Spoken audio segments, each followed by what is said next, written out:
It's often the highlight of a Hollywood battle when the underdog deploys a clever trap in a bid to turn the tide of a fight. This might be a hidden pit or secret pikes, but will generally involve some flashy pyrotechnics, be it flaming balls in Centurion, the flaming logs in Spartacus, or the flaming fields in King Arthur.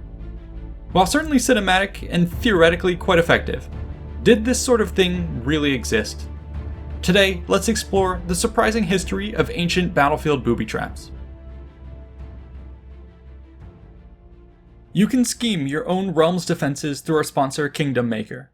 Kingdom Maker is a mobile medieval fantasy game with MMO-style scope but RPG-style depth. Reign your own way by delving into the many customization options available. For instance, you can move around any of the buildings in your city and even relocate your entire capital to a new environment with new neighbors. As for your nobles, you can manage these with sim-style storytelling and the creation of important lineages.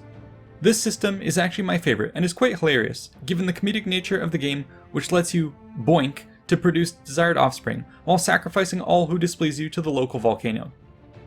But if you get tired of affairs at home, your nobles, champions, and agents can set off to explore the world. When it comes to combat, you can load out your champions and raise armies which sally out to battle in real time. Spectate, participate, or form your own alliances as the scramble for the realm begins. What I appreciate about Kingdom Maker is that it doesn't take itself too seriously, which has allowed them to make artistic and design choices which shake up an otherwise quite crowded genre. Kingdom Maker is free to play on iOS and Android, so try it out today by using my link in the description below to download it. Enjoy!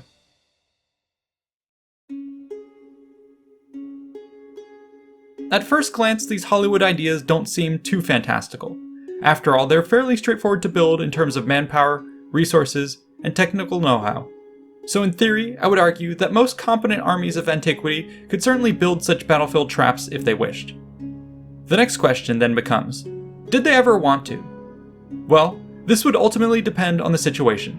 Sinking resources into such traps comes at a cost, and you're banking pretty heavily on the fact that your opponent will be forced in some way to press through them rather than go around them.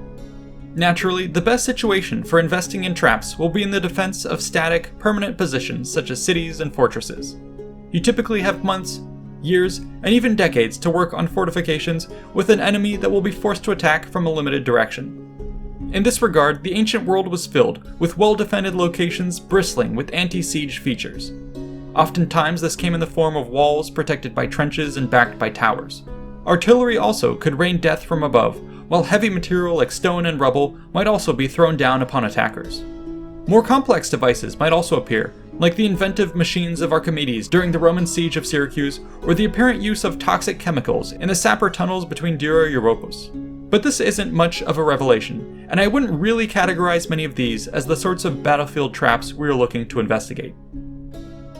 So let's search beyond records of defenses for permanent positions. The next logical half step will be to look at the defenses of semi-permanent positions. We see this typically occur when armies in the field had to bunker down for one reason or another. For instance, the Roman legions were famous for doing this regularly by fortifying their nightly marching camps.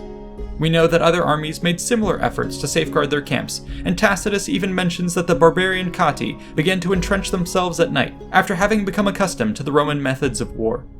Other instances of field construction might occur when two armies faced off against one another, but did not immediately fall into battle. This famously happened between Caesar and Pompey at the Battle of Dyrrhachium, where both sides furiously set about building fortifications to compromise each other's position. In these various cases, we see features reminiscent of the defenses we previously described for sieges.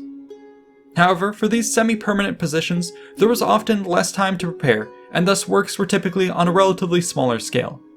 But these limitations are perhaps what gave rise to more innovations.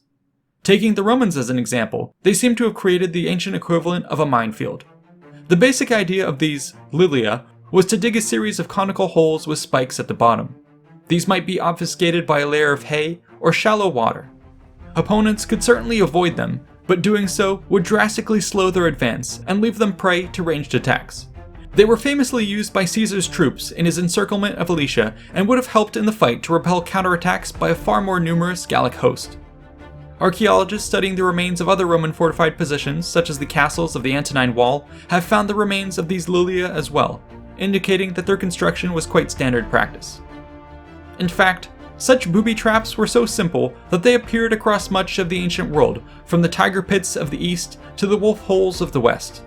More recently, the British Indian Army reported encountering spike traps during their conflicts in Burma in the 1870s, while the American Army dealt with punji stick traps during the Vietnam War in the 1960s and 70s. Oftentimes, these booby traps were found not in front of defensive positions, but along the likely route for troop movement. In antiquity, the same thing may have occurred. For instance, there are many cases where armies used scorched earth tactics to delay the advance of invaders, which are noted to have included things like ambushes and poisoned wells. Specific mentions of booby traps, however, are hard to come by. Yet there are some legendary accounts worth presenting. My favorite example comes from the Mithridatic Wars. On one occasion, it was said that in 65 BC, the tribes of Colchis laid out toxic honeycombs along the route of Pompey's army. As the Roman troops foraged, they discovered the sweet delights, ate them, and soon fell violently ill. An ensuing attack by the tribesmen wiped out 1,000 intoxicated legionaries. A similar incident is reported by Xenophon, who passed through the same region. He states, quote, "The effect upon the soldiers who tasted the combs was that they were all quite off their heads, and suffered from vomiting and diarrhea, with a total inability to stand steady on their legs. A small dose produced a condition not unlike violent drunkenness, a large one, an attack very like a fit of madness, and some dropped down, apparently at death's door. So they lay, hundreds of them, as if there had been a great defeat, a prey to the cruelest despondency. But the next day, none had died, and almost at the same hour of the day at which they had eaten, they recovered their senses, and on the third or fourth day, got on their legs again, like convalescents after a severe course of medical treatment."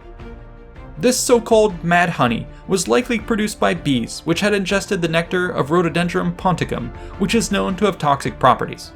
So, it is possible that the legend has some veracity. Other ploys from antiquity which were reportedly used to delay advancing armies include the felling of trees, the flooding of fields, and even the scattering of treasures to distract greedy troops. But now let's get to the meat of the topic. Were booby traps used in field battles?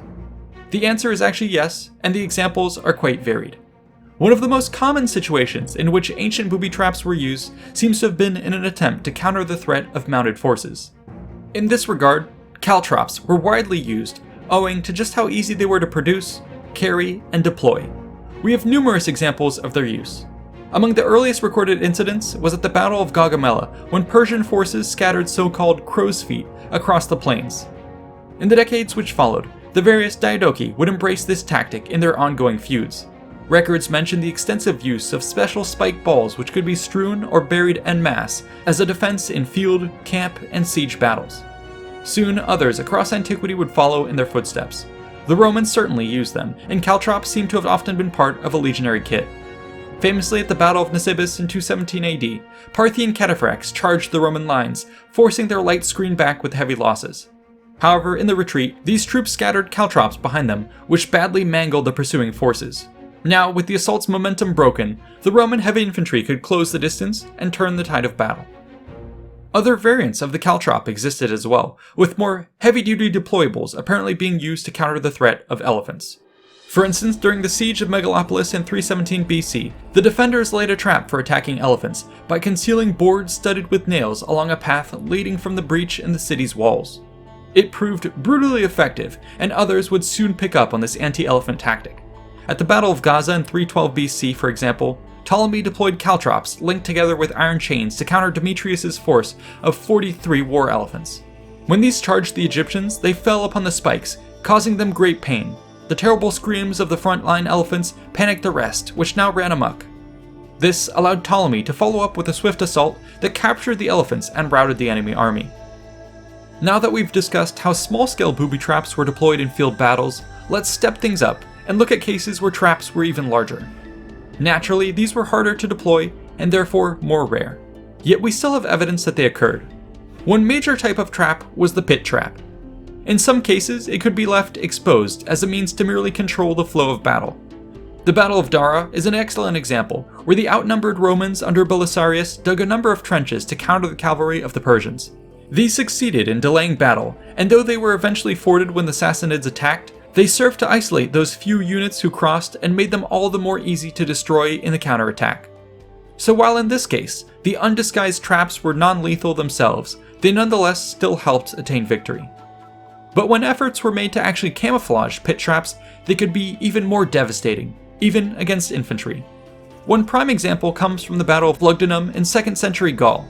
Here, two Roman armies, each reported at 150,000 strong, faced off in one of the largest clashes of the era. Emperor Severus's men appeared to be getting the better of the engagement on the wings, until being met with a clever trap laid by his foe, the pretender Albinus. Reportedly, Albinus had the men on his right advance to the edge of their hidden pitfalls, covered with earth, and then had them throw their javelins, then pull back in apparent fear. Here is how Cassius Dio describes what happened next. Quote, Severus's men, nettled by their brief charge and despising them for their flight, after so short an advance, rushed against them in the belief that the whole intervening distance was passable, but on reaching the trenches they met with a terrible disaster. For the men in the front rank, as soon as the surface covering was broken through, fell into the excavations, and those immediately behind them stumbled over them, slipped, and likewise fell in. The rest drew back in terror, but their retreat was so sudden that they not only lost their footing themselves, but also upset those in the rear and drove them into a deep ravine. Great indeed was the loss of life among both these and those who had fallen into the trenches, as horses and men perished in wild confusion. And in the midst of this disorder, the men between the ravine and the trenches were being annihilated by showers of missiles and arrows. It strains credulity to think that soldiers, especially on foot, were not able to tell that something was weird about the ground in front of them. But this is not the only example of such pit traps being disguised successfully. Herodotus, for instance, mentions an example where a pit was filled with hollow clay pots and topped with moss in the likeness of the terrain around it. When cavalry rode across, they crashed through the porous surface with a great many broken legs and riders. A similar trap was laid by the Sassanids against the Byzantines at the Battle of Thanurus. Here, they dug several open trenches backed by wooden stakes. Between these were placed hidden ditches built into the apparent gaps. Zechariah of Mytilene gives the following description. Quote, when the Roman army came up, they did not perceive the Persians' deceitful stratagem in time, but the generals entered the Persian entrenchment at full speed, and falling into the pits were taken prisoners, and Kutzes was killed. And of the Roman army, those who were mounted turned back and returned in flight to Dara with Belisarius, but the infantry who did not escape were killed and taken captive. This was certainly a deadly trap, but one which most of the commanders had thankfully avoided. Yet the historical record tells of another incident in which the mounted nobility was not so lucky. This one would take place during the rarely covered wars between the Sassanids and the White Huns. The specific trap of this story occurred in the third of these wars at the Battle of Bach in 484 AD. Here, the Sassanid king Peros I advanced with an enormous army against the outnumbered king Kushnavaz. Here is how Procopius describes the incident. Quote, he marked off a tract of very great extent and made a deep trench of sufficient width, but in the center he left a small portion of ground intact, enough to serve as a way for 10 horses. Over the trench he placed reeds, and upon the reeds he scattered earth, thereby concealing the true surface. He then directed the forces of the Huns that when the time came to retire inside the trench, they should draw themselves together into a narrow column and pass rather slowly across this neck of land, taking care that they should not fall into the ditch. The narrative continues with the Hunnic forces successfully drawing the Persians into a pursuit. Procopius then records, quote, the Persians, having no means of perceiving the stratagem, gave chase at full speed across a very level plain, possessed as they were by a spirit of fury against the enemy, and fell into the trench, every man of them, not alone the first, but also those who followed in the rear. For since they entered in pursuit with great fury, they failed to notice the catastrophe which had befallen their leaders, but fell in on top of them with their horses and lances. In the ensuing counterattack, the Huns dealt a crushing defeat to the Sassanids. When the dust ultimately settled, King Peros, 7 of his sons, and many of his nobles lay dead. In the aftermath, much of the east would be overrun. Another example of concealed spike traps turning the tide of a war can be found in the 10th century Battle of Bac Dang between the northern Vietnamese and the invading southern Han. Here the defenders had installed metal-tipped stakes in the riverbed at low tide, and then baited the enemy fleet upstream at high tide. When the Chinese fleet later attempted to pull back for a better engagement, they ran up against the now exposed stake trap. Han ships became impaled, and their massive force rendered immobile. Vietnamese troops now counterattacked to deadly effect. Half the Han army was said to have perished, including an imperial prince. Following this victory, the northern Vietnamese would gain independence and never again come under attack from the Han. Such was the stratagem success that it would be repeated 300 years later against the invading Mongol fleet. But enough about holes and spikes in the ground. What other traps were used?